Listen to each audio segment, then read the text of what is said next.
1 వీక్గా కురుస్తున్న ఈ చెన్నై వర్షాలకి బట్టలు ఆరడం కాదు కదా, మనం బయటికి కూడా వెళ్ళలేని పరిస్థితి. ఇక బట్టలు అయితే ఎక్కడ ఆరేస్తాం, అందుకని మేము ఈ స్టాండ్ కరోనా టైంలో కొనుక్కున్నాము. సో చాలా అయితే యూస్ఫుల్ అయింది, అందులోనే ఆరేసాను. అండ్ మా వారికి ఆఫీస్లో విత్ నేమ్తో పాటు ఒక గిఫ్ట్ అయితే ఇచ్చారు. మా వారికి అప్పుడప్పుడు గిఫ్ట్స్ ఇస్తూ ఉంటారు, నాకు ఇవ్వడానికి ఎవరు లేరు. మా వారిని కూడా అడుగుతూనే ఉన్నాను, నాకు ఒకటి ఏదైనా గిఫ్ట్ సర్ప్రైజ్గా ఇవ్వమని. మన హస్బెండ్స్ని మనమే అడిగి తీసుకోవాల్సి వస్తుంది గిఫ్ట్ ఏంటో అసలు. ఈ గిఫ్ట్ అయితే నాకు చాలా బాగా నచ్చింది. గిఫ్ట్ ఆయనకే వచ్చినా కూడా అది నేనే యూస్ చేస్తాను అనుకోండి, నేనైతే అస్సలు ఇవ్వనని చెప్పాను, ఎందుకంటే అంత బాగుంది, నాకు బలంగా నచ్చేసింది.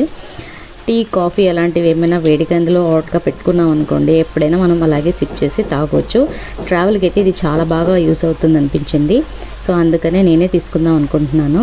మీకు ఎలా అనిపించింది? మీకు ఇలాంటి గిఫ్ట్స్ ఏమైనా మీ వారు ఇచ్చారా అనేది నాకు కామెంట్ సెక్షన్లో షేర్ చేసుకోండి.